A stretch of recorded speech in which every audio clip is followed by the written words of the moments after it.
I want ideas on what we should do next time. Pinatas? Pinatas? Pinatas are a good idea. Dodgeball. Donuts. Donuts. All right, so for all those you guys that are standing, keep standing. You can even keep talking. For all those of you by the bar, keep drinking non-alcoholic beverages. For all those of you sitting, you definitely are the best students.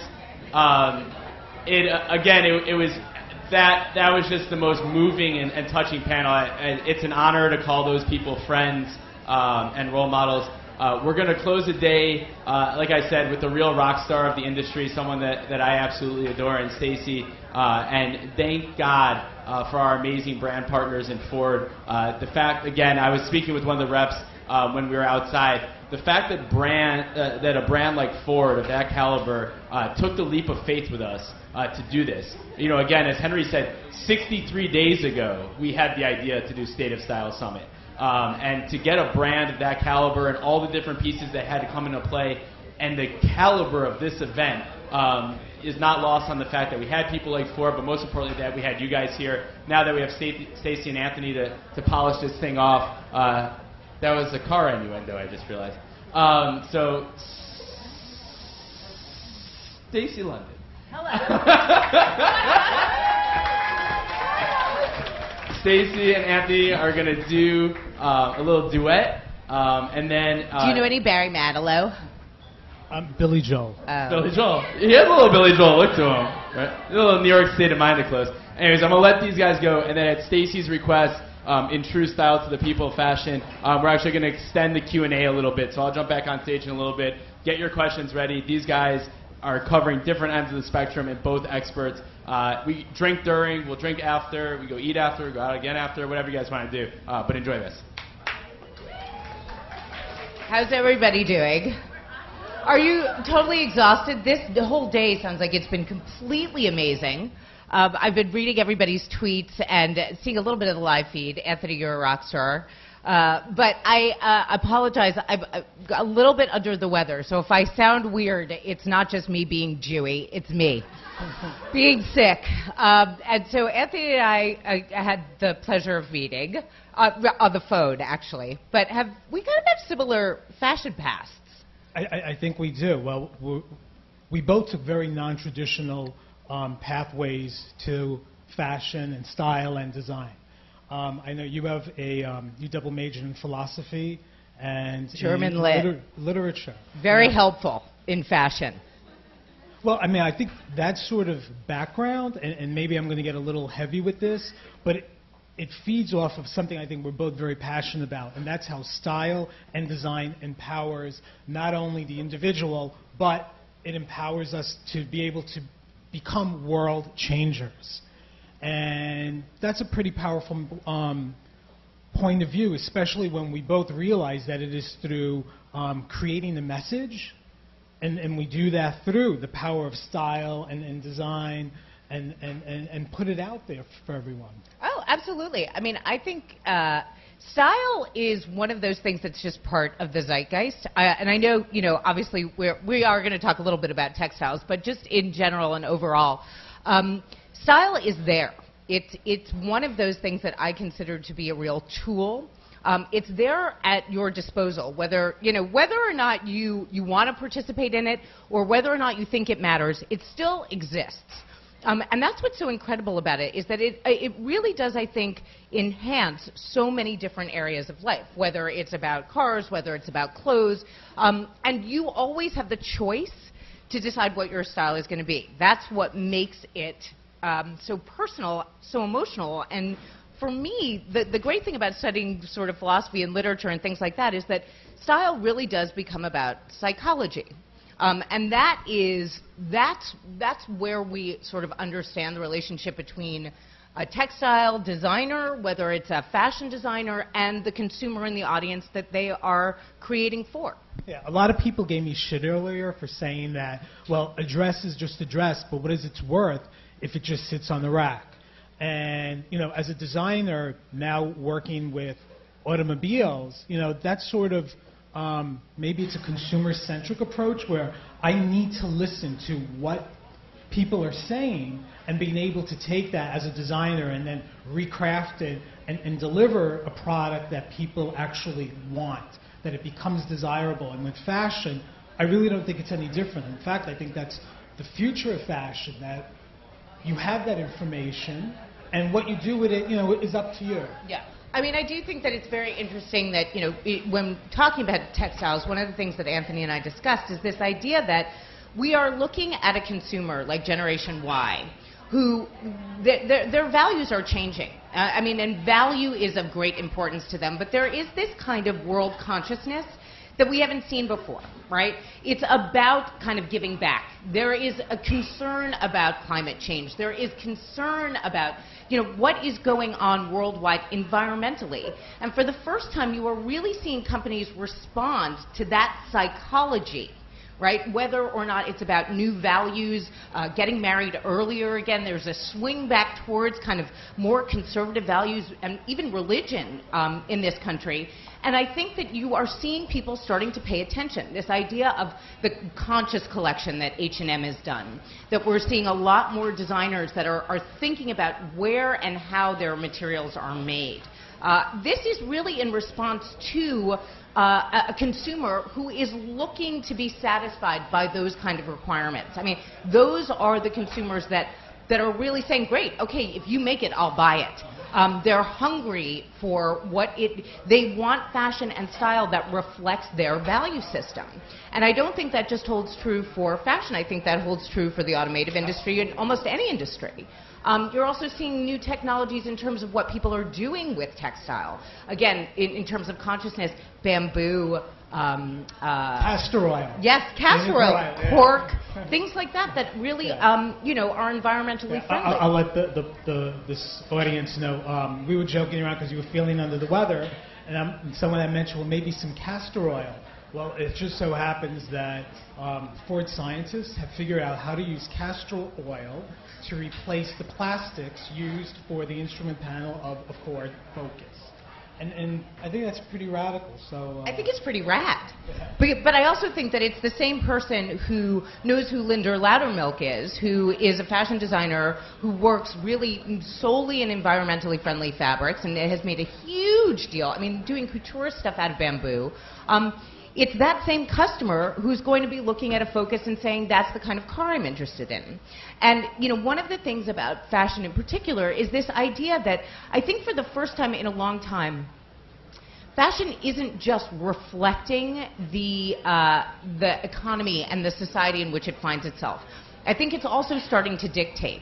So for the first time, and Anthony and I talked about this a lot, for the last couple of seasons, and this past spring in particular, I really felt like fashion has suddenly kind of recognized our need for joy and has recognized our need for a sense of optimism through very difficult times.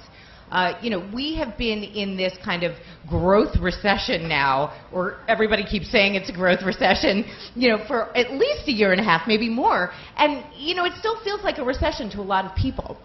And I think that fashion has recognized that it can dictate instead of just respond to an economic climate. And that's also something to be aware of. So it's not just reflecting views and values of the consumer. It's going after a way to help shape the mood, the tenor, the psychology of the consumer. And to me, that's a pretty powerful position for any industry in style to have. That's extraordinary. The other thing I want to point out is because of technology, we're able to do all these or employ all these sustainable materials without compromise. That someone like H&M can produce a beautiful collection that is stylish, that is fashion forward. Stella McCartney, she refuses to use leather in her collection. Animal skins, yes. And with automobile, it's the same way. So, for example, all the plastic bottles, are used as fibers for our automotive seat interiors. So there is no compromise, and that style is changing the world. And the other thing I think we touched on was how the youth of the world, and I spoke about this earlier, they were the ones that adopted the values and are pushing it forward, and they will be the influencers as we progress forward. So I just got to hand it to all the young designers out there that are making a difference. Yeah, I actually was just introduced very recently to a designer named Tara St. James, who is a very eco-conscious designer. She has a label called Study. And one of her things is also not to waste fabric, not just what kinds of fabric you're using, but almost her entire collection is based on draping and not cutting, so that materials aren't wasted. And I think that there really is something to this idea of value, again, not just what is reflected in society in terms of what their values are, but where the value is in style. And we talked originally about this idea of empowerment. Style is sort of the consumer's to own. You can have the industry, and the industry can sort of put forth a bunch of different ideas, but it doesn't run without consumers. It doesn't run without their feedback, without their consent, without their assent, really, and that they are buying the products that they want. So, when you talk about this relationship between sort of art and consumerism, there always has to be a relationship, I think, in terms of design and style between art and commerce. You always want designers to push the envelope, but you also want them to understand who they're dressing, who's driving their cars, what their needs are. And I think that is essential in terms of understanding where design goes, from year to year, and how trends sort of become trends. As long as we all look good in the end. As long as we all look good in the end, yeah, that's pretty good. All right. Questions and answers? Yeah, sure. Great. Questions.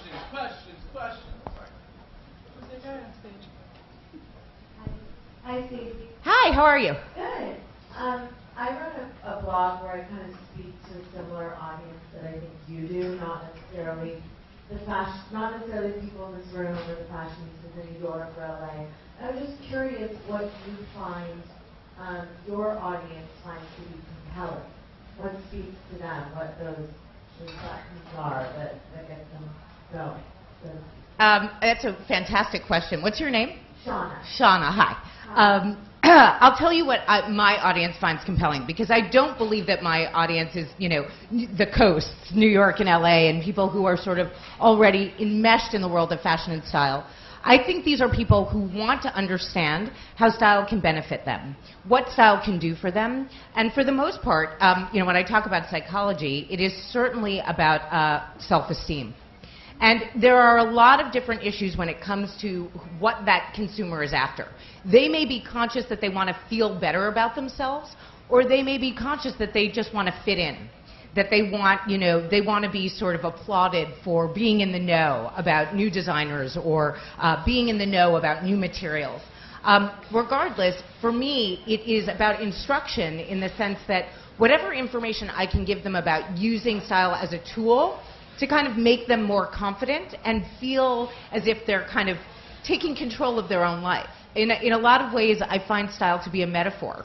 And the way that you present yourself to the world is certainly just about making yourself feel like you can take control, go out there and get what you want.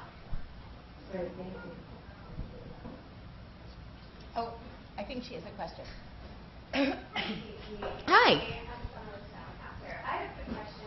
Regarding the psychology of innovation, both from fashion and from a marketing standpoint, we notice that fashion is very niche. We're talking about very specific groups. So how do you market a brand from the perspective of the universal? Well, just what I did, you gave the answer in your sentence. I think it is about psychology. And I think that it's not about fashion, because fashion is about a niche industry. It is about style. And style is not only universal, it's personal. And the idea that you can talk to each individual about their own individual style is how you talk to somebody universally. Just to be honest with you on what not to wear, the individual sort of proves the universal.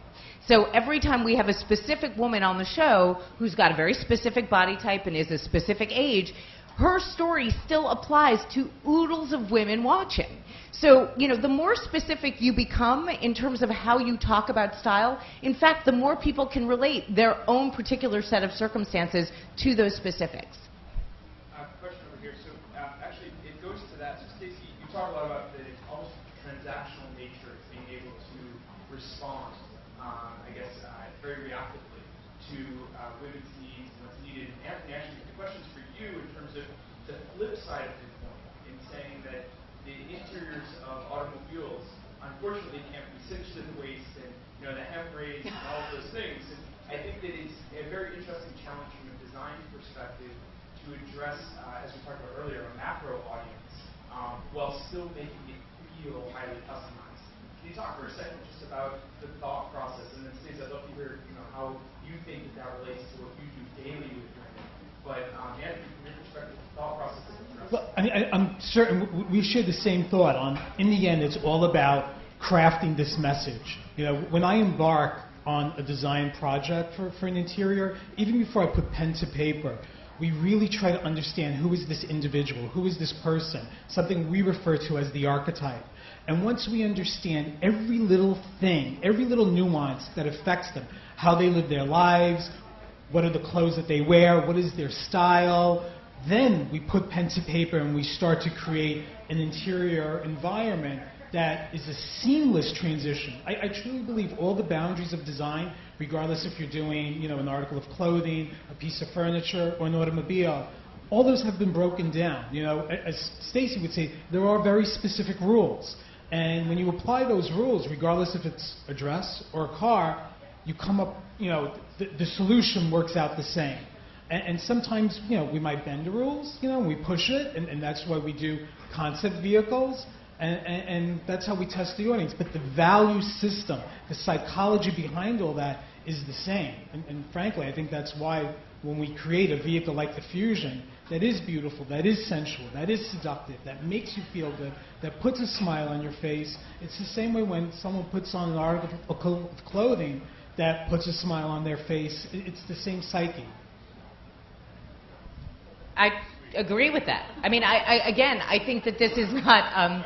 It's not rocket science. Well, I mean, it kind of is engineering. But my point is that it is an emotional and a psychological response that allows you, that keys you in to something that is not about a niche market. Whether or not whether you're talking about a car or a coat really makes no difference. I think there are certain ways to kind of lead your consumer, and certain ways your consumer leads you to the right product. So you have to listen for those kind of emotional responses from your consumer and play on those. So that idea of being in the know, that idea of using a luxury fabric for the interior of a car may impress a certain kind of consumer, and that becomes sort of an attainable yet aspirational feeling, which is what we usually want out of style, something that is within our grasp and yet feels above where we are. I have a very fun sort of question. I'm sure everybody in the room got that at least once.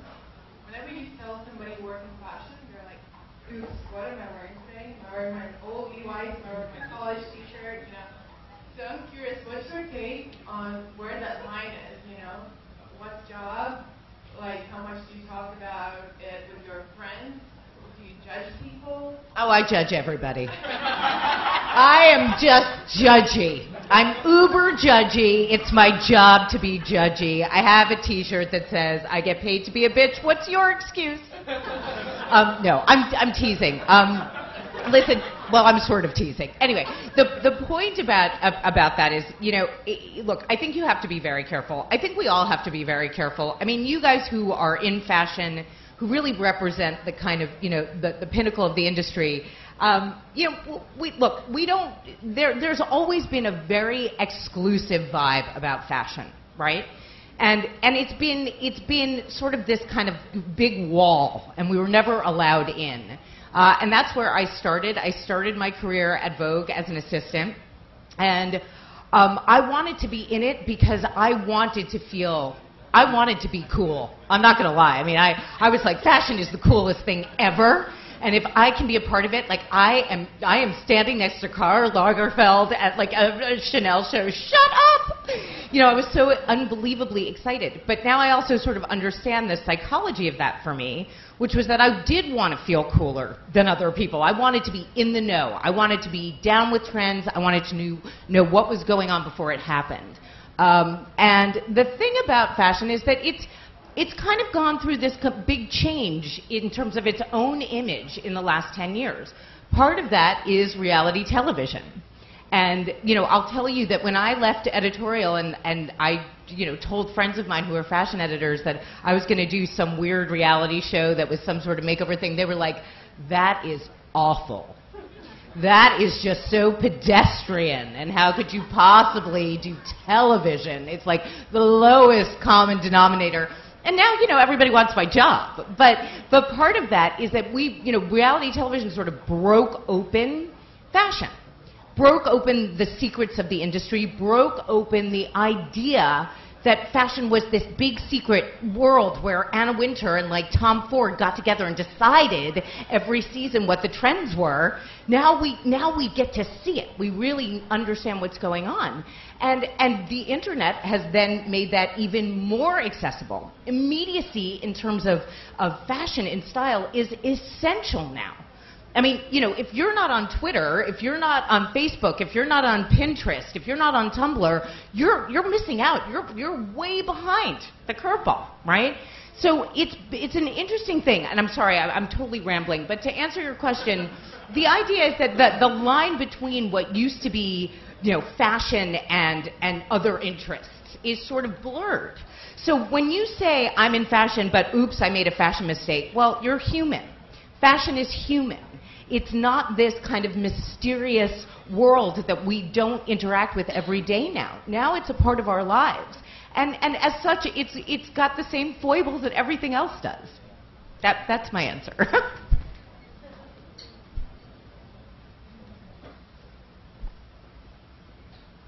We have a stylecaster duke it out. Melissa Gilbert wins. So I work at Stylecaster, and we always like to say accessible aspiration. And you can see with I like to say aspirational accessibility, but that's just me. No, I'm kidding. Style to the people. We're dyslexic, so don't worry about it. But you see a lot of these big name designers teaming up with brands Target. like Target, H&M. Do you think that's kind of the future of these big name fashion brands that at one point were not accessible? Can I answer that? Can I answer that? Okay. Yes. Hell to the yes. And I'll tell you why. I think that luxury has taken on a very different tenor. Not that it's ever going to go away, but I think that people are not willing to spend an arm and a leg just to own a Birkin bag. You know, I think that there is a reality about fashion and style now. And what I think is even better about the kinds of collaborations that we're seeing, high designers who, look, you know what, it's easy to make great fashion when you can spend $1 kajillion to do it, right? You use the best fabrics in the world, and you use the best patterns, and you use the best stitching, and everything is perfect, and it's handmade, and it's perfect, and of course it's expensive. But to have great design and a great price, that's real innovation to me. And that's also speaking to more people over, you know, a larger, you're getting a larger audience, you're getting a bigger name, and it takes real skill to actually have constraints to make great design, in my opinion. And I think that when you see somebody like Jason Wu doing Target, that is real cause for celebration, because here is a designer with incredible talent who doesn't just have to, you know, make dresses for royalty and very wealthy people. You can go to Target, and for $20 you can buy a piece of that great talent. I think that's amazing, and I do hope that's the future. Stacy, I need to jump in because you're bringing me to tears, because everything you said, that's the sort of mantra that we speak in our design studios, that design is not about money. You know, if you know what you're doing and you project and you create that right message and you make it accessible, that's what's powerful. And frankly, that's what we're doing. And that's what's great. So yes, I love that question. So quick note, 4 years ago in a couple months, Brandon Perlman, David Goldberg, and I sat in a restaurant that you may remember called Ono in the Meatpacking District, and Brandon Perlman told me he had an idea. So it's only fitting that we close the State of Style Summit with Brandon's question. Me too. What was I going to say? As someone who did have a hand in starting this up when there was nothing like this, and then as somebody who went on to build digital businesses for old media companies that attracted the 0.001% and didn't want to know anything from digital, I wanted to say that I agree. I wanted to say that what you basically described is that scene from Zoolander, where you've got all And then finally, what I want to say is this is the embodiment of self to people. Thank you. Thank you. Guys, thank all of you. Stacy, thank you so much. Before our quick cocktail party, we're just going to do a quick closing remarks. I'm going to invite Asha, who helps head up the team with Henry Timms and 92nd Street Y, to say a couple words. Really, literally a couple. Hi, I'm Asha from 92nd Street Y, and before I hand the mic over to Ari to officially close this incredible event and officially open the party, I just want to thank all of you and you guys for being here today.